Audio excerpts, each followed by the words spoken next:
All right, everybody, right? Seeing that the majority of folks have now started to filter in, right? We'll go ahead and move forward and get started, right?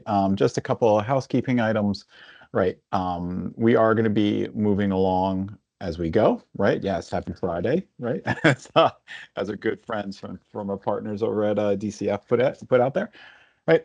So particularly, right, if you have any questions along the way, please make sure to enter them into the chat, right? Rita Mirabelli and a couple other members of the OHP team, right, will be cataloging them along the way.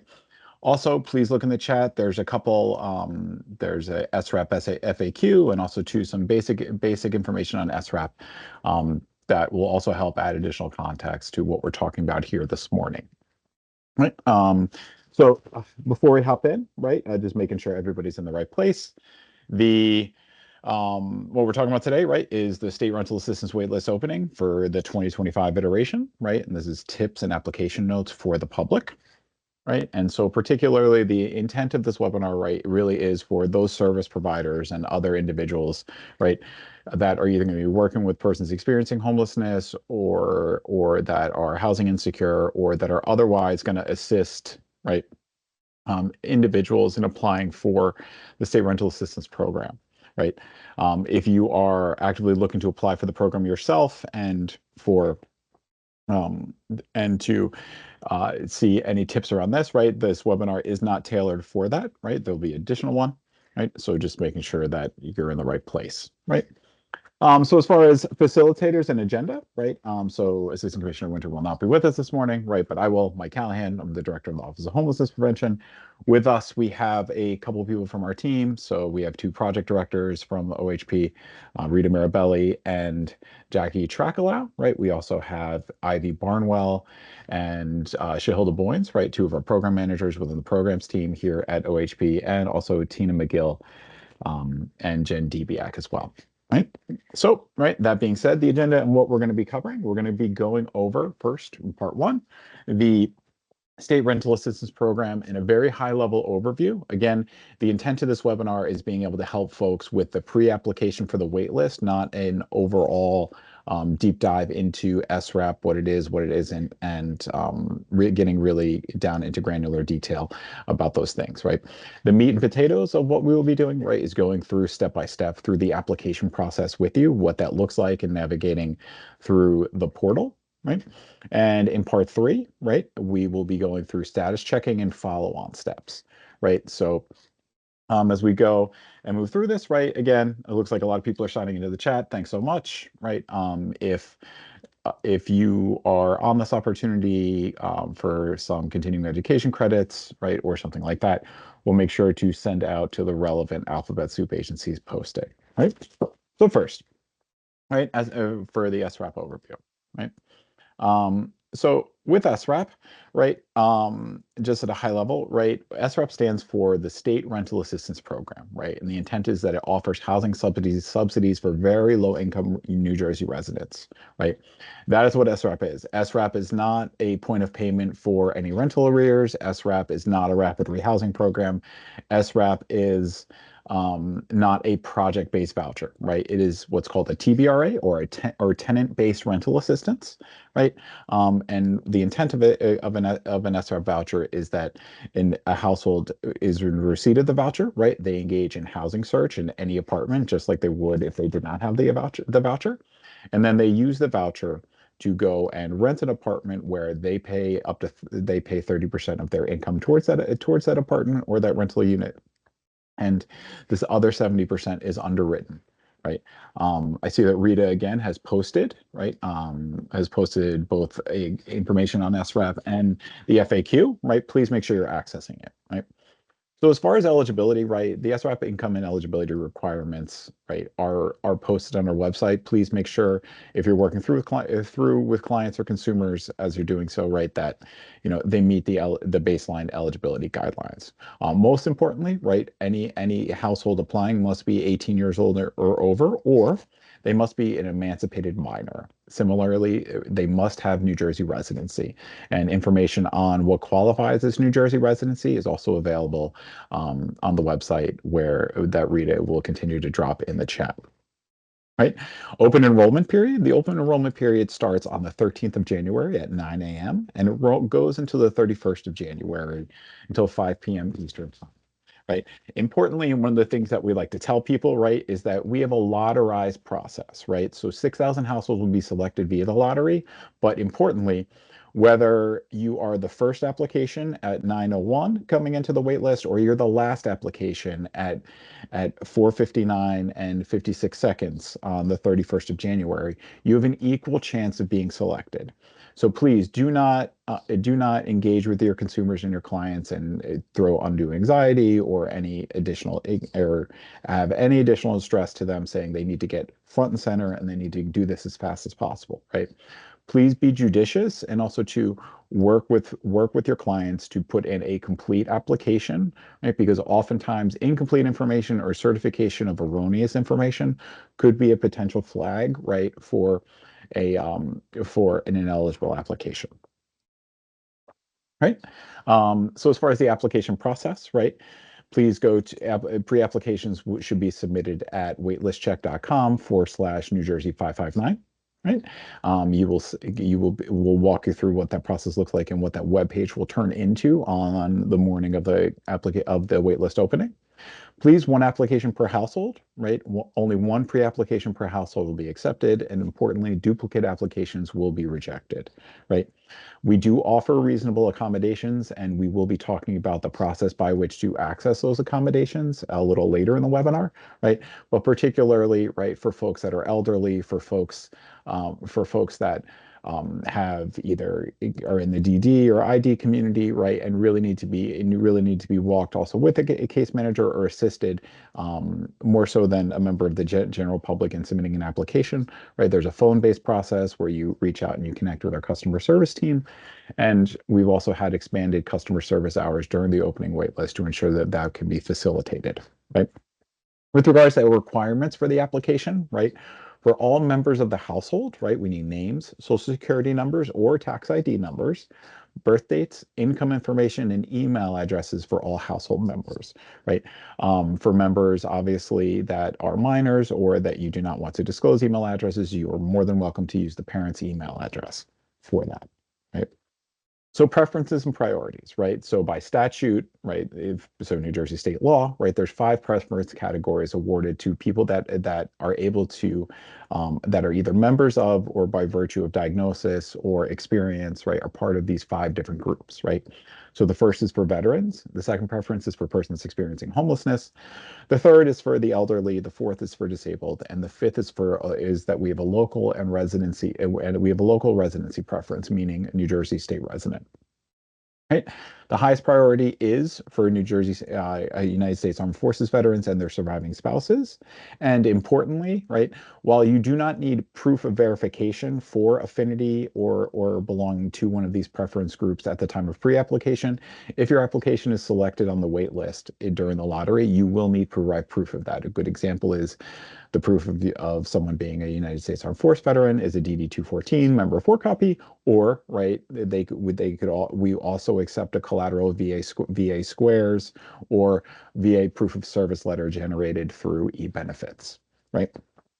If you're looking for additional detail on that, please access the FAQ and for the operational definitions of those preferences, right, which we'll go through here in the next slide very quickly. A note on this, right, is that preferences do not stack, right, and one of the things that will get a household disqualified is that if you are right, if the household goes and affirms that, right, they have somebody with a disability, or they affirm that they are experiencing homelessness and that's found out not to be the case, right? Even if they are selected, that will disqualify their application from moving forward, right? These are the definitions of preferences. Again, as Rita has shared some of the information, you should go and take a good granular run into, right? And yes, so I see there's a question in chat about workers email. We're going to be going into that pretty in depth here in a second, right? Last two more slides on the general overview of the SRAP program, right? Income limits. The income limits are variable by county and household size, right? Proof of income and proof of New Jersey residency is required at time of selection, right? Lottery selection, right? So this is a computerized lottery process again. So all pre-applications submitted during the period of equal chances. It doesn't matter what time they come in. It just within the lottery, right? The chance of selection is also weighted by that preference category, right? In status notification, right? Post lottery applicants may check their status using the web portal, right? Online starting on or about February 14th, 2025, right? And they will see a status of active and inactive, and we'll go through what that means. Right, so with some additional information, right? The pre-application is available in 90 languages online. We'll walk through how that translation process happens, right? For persons that have a criminal questions about the criminal background check, right? The criminal background check is conducted during the eligibility review for all household members, right? That eligibility review happens, right, once somebody is pulled off of the wait list and is engaged by one of our 13 field offices in order to initiate the voucher process. That background check does not happen during the pre wait list or the pre application process, right? For folks interested in future rental opportunities, right, please continue to check our website for updates on any new waiting lists that are opening. And importantly, right, for any contact information for our customer service line is available right from 8 a.m. to 4 p.m. every day, right, 609-292-4080, option 9, or you can email customer service at dca.nj.gov, right? We will have more expansive hours for our customer service team during the opening of the waitlist. Right. So moving on, right, to the actual waitlist application itself, right? And so the actual SRAP waitlist application process, right, is a three-step process, right? The first step is you create an account, right, you on the waitlist platform. The second part is you fill in all the information for a pre-application. And the third part is submitting with a receipt, right? So when you go to waitlist.com/New Jersey 559, you will see a page that is very similar to this, right? At the bottom of that, instead of Housing Authority of Salon, right, a letterhead up there, you will see New Jersey State letterhead, right? And specifically the Department of Community Affairs letterhead, right? At the bottom, you're going to want to click Get Started, and that will initiate a new waitlist application. Importantly, if you need to translate the landing page and all subsequent documents that follow from that, right? The 90 language selection that you have there is up in the right-hand corner. Just click the drop-down menu, and you will be able to access Tagalog, Duarte, any Spanish, Portuguese, right? Any language um, with any language that particularly, right, there's a high density for, or alternatively, right, we also do have, if there is a language that is not listed, right, that you're working with your consumers to go and access, right, please contact our customer service line. That is a reasonable accommodation for a disability. We will call our professional translation service, and we will work with that household and you as a case manager or care team and the consumer to submit an application. Right. So, right after clicking that Get Started button, it will take you right to this screen. And this screen is the login for waitlist check, right? So if you've already submitted, so if the household has already submitted an application, right, via the HCV or Housing Choice Voucher, also known as Section 8 program, waitlist that opened up 2 years ago, right? They can use that login they created then. Importantly, if the household did not do that or they forgot their information, there's no harm at all in creating a new account, right? Applicants, importantly, and the reason why it's so important that this information is recorded, right, is because this is also the mechanism by which applicants will log in to check their status after submitting their application, right? One of the things that we ask for our homelessness service providers, which within the homeless prevention and services ecosystem in the state, is think about placing their login information into a New Jersey HMIS case note for memorialization of the household, right? That being said, right, if someone does not have existing credentials to access the system, there is the Register Now box, right, which is highlighted via blue, right, and the letters are in orange right there. So you would click that. Once you click that, right, it takes you to the sign up page, right? And so importantly, right, the email or phone number, an email or a phone number is required to register, and the username must be unique, right? Passwords follow the general NIST standard, meaning that they must be 12 characters, one uppercase, one lowercase, and one number, right? You're entering in a lot of personal data here. We really want to make sure it's protected. Also, applicants are also required to enter 3 security questions, right? And the questions are selected via a dropdown, and then the answers can be put in and are case sensitive. One of the things that we ask here, again, just as you're memorializing the login information and the password information in your New Jersey HMIS case note or in your EHR or whatever case management system you're using locally, you also may want to memorialize the 3 answers to those questions, right? Within that same case note or an additional case note for that. Right. Following acceptance, right, of the password of the account, right, you will move through to the introduction page. The introduction page displays any wait lists that are accessible, right, currently through the link that was used. You're going to want to select SRAP 2025 for any open wait lists. If you're working with a household that has previously applied for a housing choice voucher, right, they'll be able to view that old HCV application. However, they must submit a new application for the SRAP 2025 waiting list, right? Um, Again, right, this is just one of those things, right? As the consumer journey goes through this, you might also want to just annotate whether there was an old application or not, and what that status was, right? Right. So after you've completed that and you select SRAP 2025, right, it's going to take you to fill in the pre-application, right? And so importantly, and one thing that we want to kind of foot stomp here, right, is that at any point, right, why we ask folks to be logged in is because if there's a timeout, right, if there's an opportunity, say somebody's trying to do this at work, say somebody's juggling, cooking dinner and doing this while that's going on, right? Anytime that you close the application while logged in, right, you'll receive this timeout message, right? But it'll also give you the option to save and exit, to cancel, or to discard any information that's on that page and exit, right? Similarly, if for whatever reason it times out and you're logged in, you will be able to go and use the credentials you created to register during registration and to go and engage, right? Um, and to pick up where you left off. Right. This is the applicant page, right? And so immediately after selecting that SRAF 2025, right? You will go and start filling this in. Importantly, the applicant page should be filled out. It should be filled out by the head of household, right? The information that's also collected on this first page, right, are social security number or tax ID number, ethnicity, race, citizenship, date of birth, sex, and importantly, supplemental contact information, right? So there was a question in the chat a little earlier about, all right, right, I really want my information in there too, right? So as a trusted contact working with a household, so they can be notified of any updates to the application and what that looks like, right? And this is the part that you would do so, right? This is what the supplemental contact information space field looks like, right?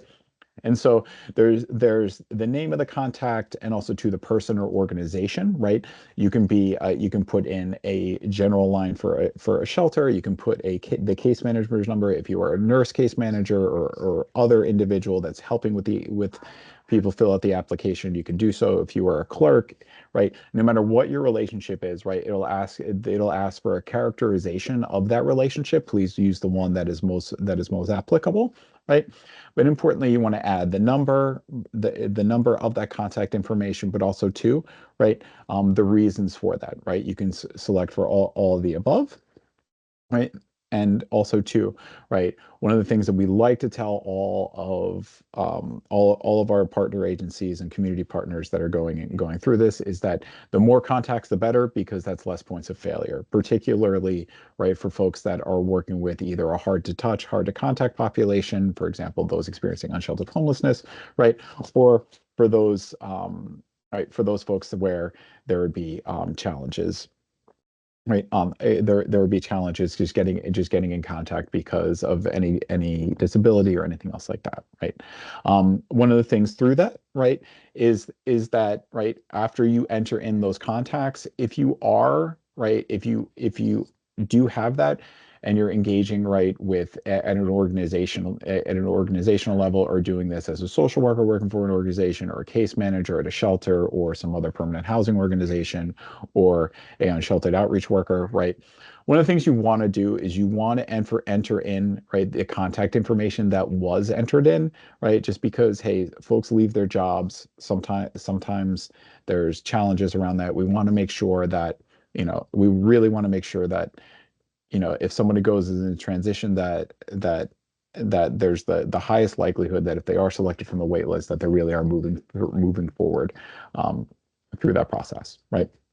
So with addresses, right, the next tab within household, and as almost completing, right, is the app. It collects the applicant addresses, right? So for applicants that are experiencing homelessness, right, please encourage them to enter an address where they stay most frequently or receive mail. This could be a friend's house. This could be a shelter, for example, like 224 Sussex Avenue. Could be a community-based organization. Say they are working with a Bridges Outreach case manager. They could use the 35 Halsey Street address there, right? Or alternatively, right, they can also use a PO box, right? And and with that, right, it also too, right, say for whatever reason, right, someone is currently living in a shelter, or they're living in a halfway house, or they're living in some transitional housing. If they move on from that, information entered here, right, if it's stale by the time it's pulled off the wait list, right, it's not going to be a reason for non-selection, right? It's not going to be a reason for exclusion, right? One of these things is we really want to make sure, again, that we're building redundancy into contacting folks, so we can make sure that if you are selected off the wait list, particularly if you have preferences, that we're really closing the loop and making sure that you're moving on to issuance of zone as an RFTA packet or request for tenancy approval packet, right? Following entering in that information, right? The household tab also collects information on each of the household members, right? And so, within this, right, you want to enter in every single individual that will be part of the applicant's household, or considered part of the applicant's household for the purposes of this voucher, right? If the voucher is awarded and you're selected through the lottery, right? You want to make sure that you're enumerating every single individual that'll be a part of that household through this process, and making sure they're here, right? It's going to ask for relationship information, date of birth, the sex, the citizenship information, and whether there's a presence of a disability or not, right? Um, right before you exit and move away from this section, right? You will be you right away you will be moving right to the addresses will be validated against the USPS database, right? If there's not an exact match, as the text says on the slide, a suggestion will appear, right? Importantly, right, sometimes the USPS database isn't always right, right? So if somebody is, so it's kind of just a quick check on what was answered, right? And so if you're working with an applicant household and it comes out that, hey, yeah, no, that's really my address, I'm really sure, and it says it's on a driver's license or an ID, or whatever have you, right? And they are 100% positive, right, that address is where they receive mail, or what it looks like, right? Then by all means, right, you can override, right? You can override the suggested address, and you can continue moving through the application, right?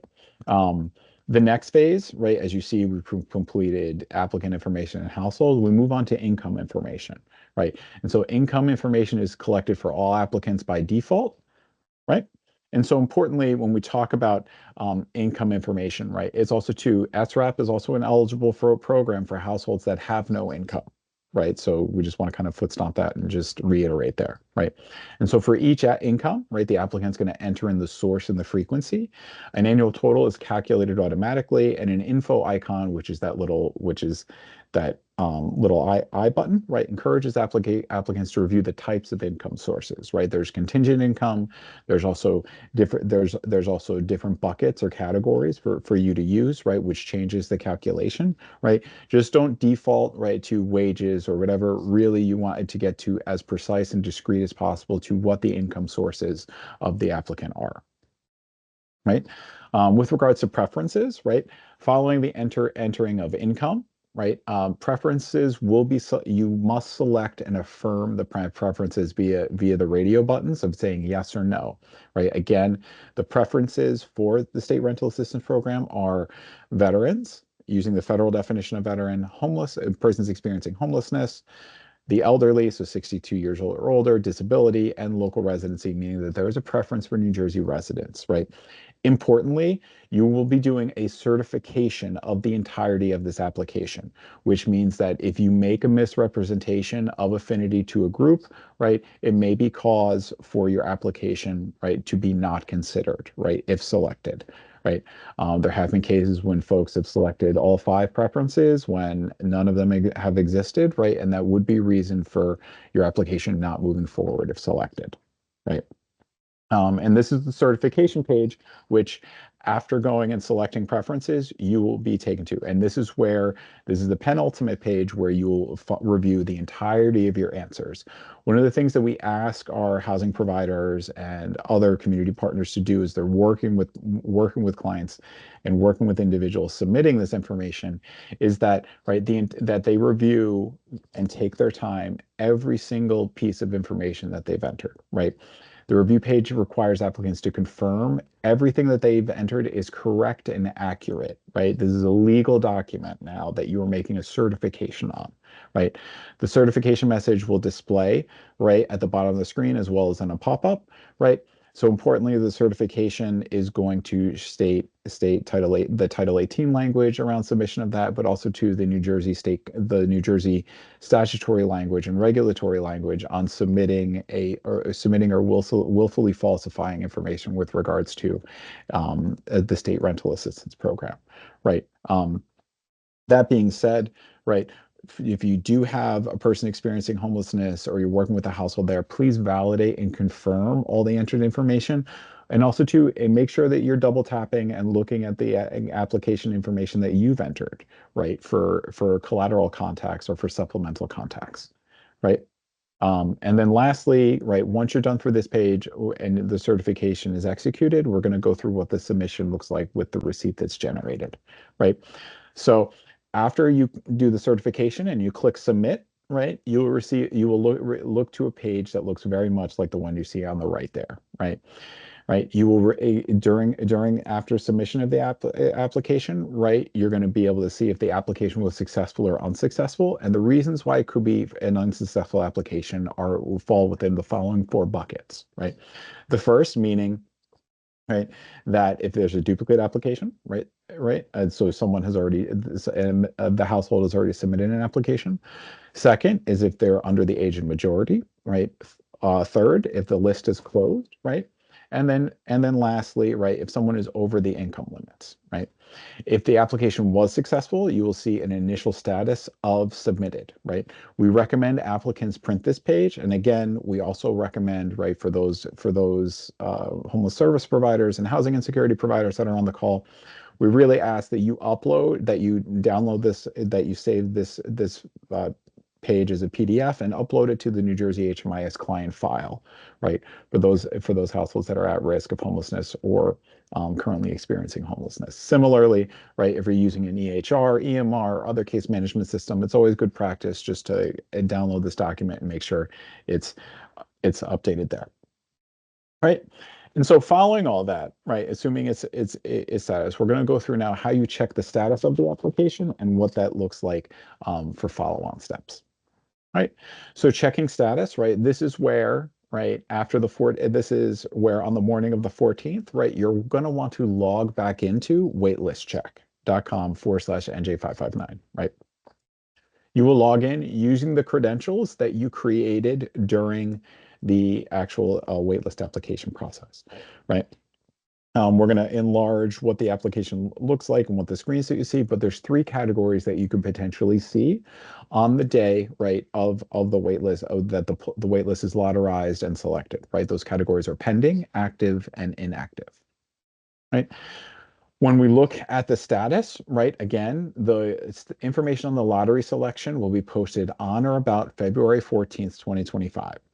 For individuals who were accepted to the wait list via the lottery, your status will show active, right? So if you see there's a little red circle around status that says submitted, right? If an individual household was selected during the lottery for that process, the status will say active, right? If you were not selected, right, during the lottery, then that means that household status will be for inactive, right? And again, look at the circled area because that's what you will see that, right? And so again, one of the things that we talked a little bit about this at the beginning of the presentation, but what if I need assistance with my application or I'm working with someone who needs assistance due to a reasonable disability accommodation, right? So this includes if you have a senior that does not have an email address, right, and that has no desire to create an email address because of a lack of facility with technology or just there's a learning hang up there, right? Or if you're working with someone who has a disability who for whatever reason, right, cannot access or leverage the online portal to do so, right? The Department of Community Affairs, right, will extend reasonable accommodations to disabled individuals um, on a case-by-case basis. The right, importantly, the service unit, like we said, right, will will be open an additional for 12 hours a day, right? So that's right. So importantly, right, what you want to do is you want to work with that household to call at 609-292-4080, option 9, right? And then 7 days a week, or, right, and that'll, again, will be open for 7 days a week while the waitlist is open, or to call a customer service at dca.nj.gov during the opening period. Okay. Right. So, right, with that, we're going to move on to questions, right? And Rita, if you do not mind running the questions, right, and the answer session, right, I have to move to, No problem. unfortunately, I got a family emergency and I have to go. So I will hop back here. You guys are in very good hands, but right, looking forward. Thanks for the application. Thanks for the process and take care, everybody. Hey, everybody. Can everyone give me a little thumbs up to see, let me know if you can see my screen, DCA frequently asked questions. Yes, or I see hands, but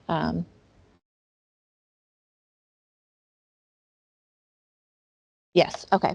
So a lot of the questions that you all asked in the chat are covered in this document called the DCA Frequently Asked Questions. It's in the link. If you look at the top, there's pinned links to documents on the website. This is included in one of those links. So I'm just going to roll through a bunch of these questions because they do overlap with a lot of the ones you asked. I'm going to go through, Mike already went through what the SRAP application, the app program is. What is the SRAP pre-application? Mike already went through that. I think a question that comes up often is, can I save an incomplete pre-application for later? And the answer is yes, but you must complete and submit your application before the deadline. And there's another question that comes up often is you can contact, if you have questions, specific questions about your case or the clients you're serving, you can contact the customer service number 609-292-4080, option 9. They're open from 8 a.m. to 8 p.m., 7 days a week, and there's also an email there. The other option, if there is a question that is not answered by this, and this frequently asked question document, or it wasn't answered by Mike during his presentation, you can email. Yes, Ralph just asked if this Q&A can be sent to us. It's pinned up at the top, and it's been entered into the chat several times throughout the presentation. So if you can't find it there, we'll put it in again at the end, or one of my colleagues can. Oh, they just put it in. So there you go. Okay. This document also has the link to the website where you will go and initiate that pre-application. Do I need to be a citizen to apply? This also often comes up. To be eligible for SRAP, the head of household must be a U.S. citizen or a non-citizen who has been lawfully admitted to the U.S. What time does the waiting list open? You can see here Monday, January 13th at 9 a.m. and remains open to January 31st at 5 p.m. And like Mike said, it doesn't matter if you apply the minute the pre-application opens, or at the very end before it closed. Everyone has the same chance. It isn't dependent on when you submitted the application. I see someone asked what the income limit is. Again, if you look in that blurb that my colleague Jennifer Debiak put in the chat, if you look in the first link that goes to the web page, the income eligibility limits by county are posted there. Because it depends on county. I don't want to go through specifics. It depends on the number of people in the household and the county. So you can see the matrix there on that webpage. Lots of questions going in the chat. I'm going to go into prioritization a little bit too. Okay, hours, I think I already went through that. Different languages, like Mike already said, there are 90 languages on the online waitlist application. It's in the top right. You can select the language at the beginning. Yes, the slides will be sent and the recording of the presentation will be shared. Is there a minimum age requirement? You have to be 18 years of age or an emancipated minor. And I think Mike already went through this. There is a few preference categories. There's a veteran preference, a homeless preference, a disabled preference, an elderly preference for those who are 62 years of age and older, and a local and residency preference. The local and residency preference is defined as the preference for admission of families that reside anywhere in a specific area, including families with a member who work or has been hired to work in an area, and to include the DCA's determination that for the purposes of selection, residency will be decided on by a county basis. And a question that was asked in yesterday's presentation was, is there a certain number of vouchers that are divided up between counties? And the answer to that was no, that everyone applying has the same chance, except for those preferences that I just listed: local and residency preference, elderly preference, disabled preference, and homeless preference. At the very end of this document, there's a detailed definition of what we mean by homeless, someone who's experiencing homelessness or someone who's at risk of homelessness. Okay, can I have more than one preference? And the answer is yes, you can. Do I have to create an account on the website? The answer is also yes to that. There are no paper applications for this process, so it has to be done online. And this, again, is the link to where you'll be filling out the application once the application is opened. Okay, I'm going to keep going. Account is necessary. And it's also necessary to look up whether your application has been selected once those are released.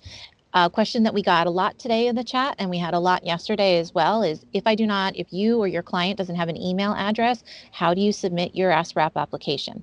So you cannot submit an SRAP application without an email address. You must obtain a valid email address to make a pre-application. There are many free email services: Yahoo, Gmail, Hotmail. I know a lot of us who do direct service can help assist our clients with creating an email address if they currently do not have one.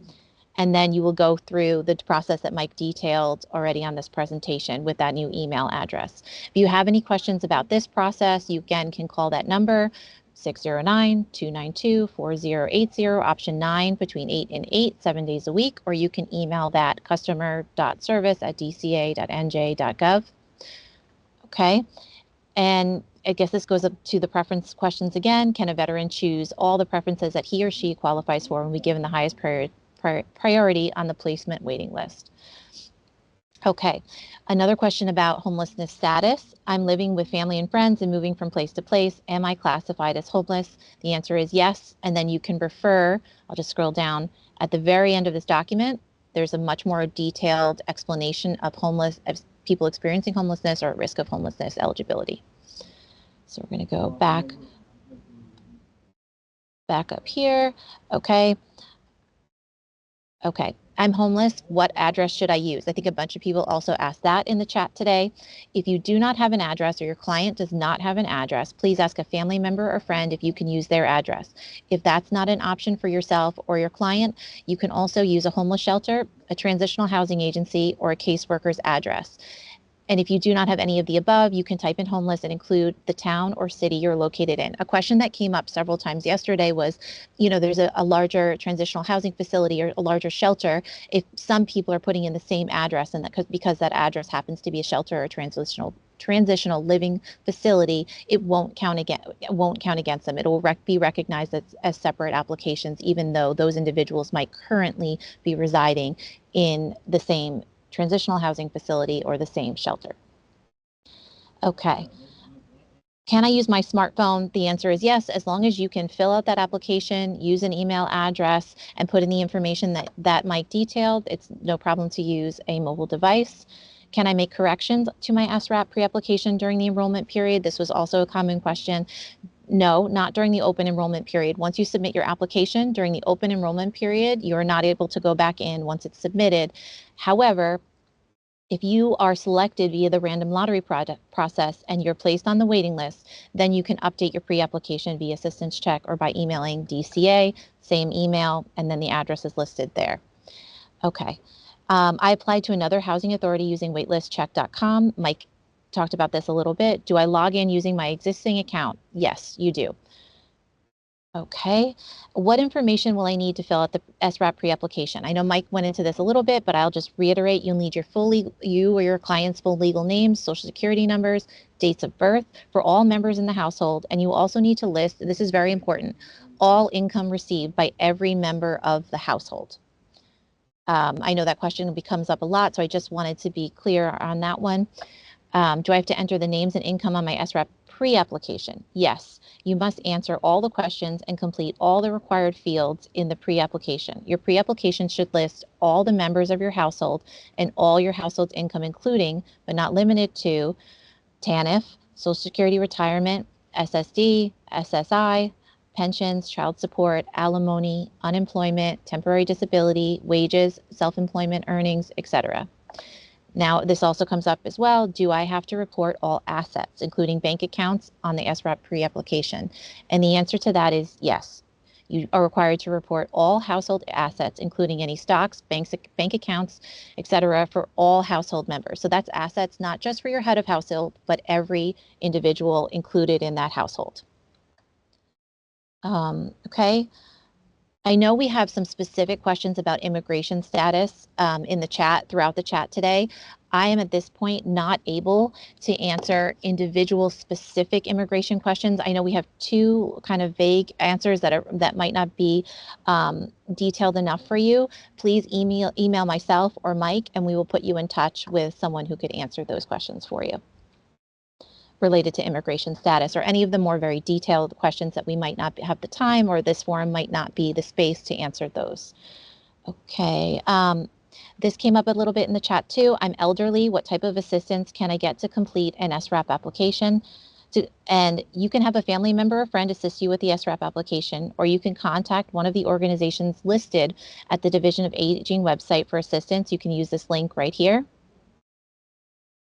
And you can also contact the Department of Aging at 1-800-792-8820 or DCA's call center. Same number I repeated a few times before, 8 a.m. to 8 p.m., 7 days a week, same email. I do not have a computer. What type of assistance can I get to complete a SRAP pre-application? Again, you might be able to ask a family member or friend to help you with the application, but you can also go to the local public library or call Division of Housing and Community Resources, same number, same email, during the open enrollment period. I do not have, you or your client doesn't have internet access at home. Where can I go to complete my SRAP application?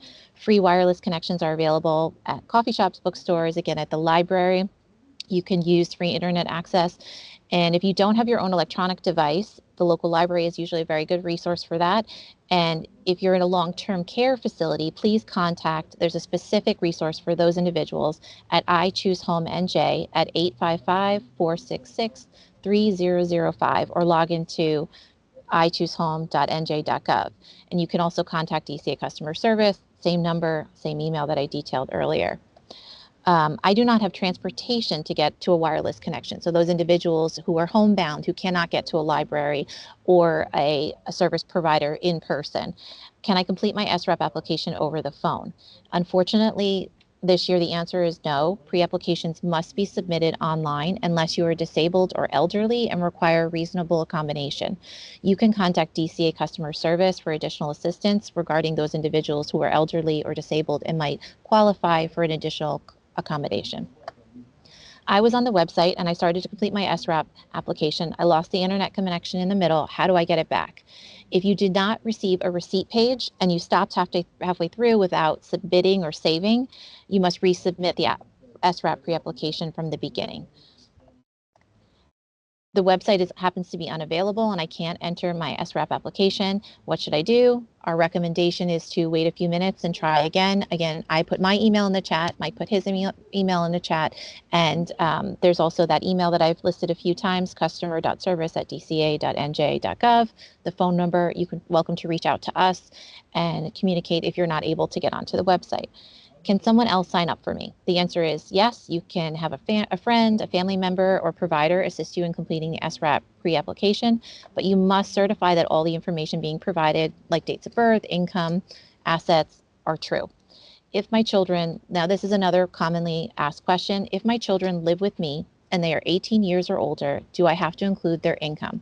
And the answer again is yes. All members of the household, their income and their assets have to be included in this pre-application. Do I request reasonable how do I request reasonable accommodation due to a disability? I think this is also a good question that's asked often. If you are disabled and need help applying for a pre-application, DCA will extend reasonable accommodations on a case-by-case basis and will take into consideration the disability and the need of the individual or individuals. Our reasonable accommodation policy is in our administrative plan, which can be viewed at this website using this link. You can call the DCA phone number or email the customer service email as well, 8 to 8, 7 days a week. I want to submit a written SRAP pre-application instead of using the online application. How do I do that? Again, the answer, unfortunately, this year is no. There will be no written applications. They must submit using the online application at this will be linked to this website. This is another language question. I do not speak English, or I do not speak English well enough to feel like I can complete the SRAP application, pre-application. Can I get the application in another language? Yes, like Mike detailed, when you go on to the application page, there's a tab on the top right where you can select from one of 90 different languages. What is the difference between SRAP voucher and Section 8? We got this question a lot yesterday as well. The SRAP voucher can only be used in the state of New Jersey. So if you are awarded the SRAP voucher, you cannot take that outside of the state of New Jersey. However, if you receive a Section H and HCV voucher, they can be used throughout the U.S. and U.S. territories. So that's the major difference between the two. Will DC assist with finding applicants with local suitable housing? This voucher doesn't automatically come with housing navigation assistance. However, you can go online. We have many resources available and many agencies that provide these services. So you can go onto this website and request services that way. And you can also go on to Zillow or rent.com to search for available units. A question about being a minor, but I'm emancipated. Can you apply if you're under 18 as long as you're emancipated? The answer is yes. Another question about immigration status. Again, I don't know that this is going to answer everybody's question. The more detailed ones about specific immigration statuses, if there's someone's an asylee, or there were some others in the chat that I noticed, but you can apply if you're a legal resident and have permanent status to live in the United States or have eligible immigration status. This will probably be a question that you'd have to reach out to the email I listed earlier, or to myself or Mike, and we can forward that question to someone who'd be best able to answer that for you. Can I apply for rental assistance if a member of my household or I have a criminal background? The answer is yes. However, if you are selected by the lottery and your household is up for consideration, a background screening will be done on each member of the household, and an adult is an individual who is 18 years of age or older. DCA will evaluate any criminal history in accordance with Section 5:42-4.1. Denial of admission or termination of assistance will be considered at this point. I know this might not be detailed enough. Again, if you have a specific criminal history, criminal background question, I would recommend that you reach out to us or you reach out to the email provided earlier, and we can try to get that answered for you.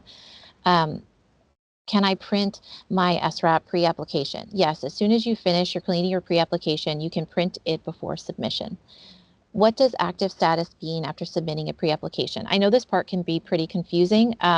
So active status after you submit your application means your application was successfully submitted and you'll receive a receipt page. However, this is only for submission of your pre-application. After the lottery is conducted, and if you are not selected, your status will then go from inactive. So after the lottery is conducted and the applicants are selected, it will stay active if you are selected, but it will move to inactive if you are not selected. But that is only after the lottery process is now complete. How do I know if my pre-application was successfully submitted? Once you submit the button, you will receive a receipt page. Please retain this receipt. I know Mike mentions this a few times. Print it out if you are able. If you do not receive a receipt page, this is an indication that your pre-application was not successfully submitted, and you have to resubmit your SRAP pre-application. And then what is the next step after submitting a SRAP pre-application? After the open enrollment period ends, a random lottery will be completed to select applicants for placement on the State Rental Assistance Program waiting list.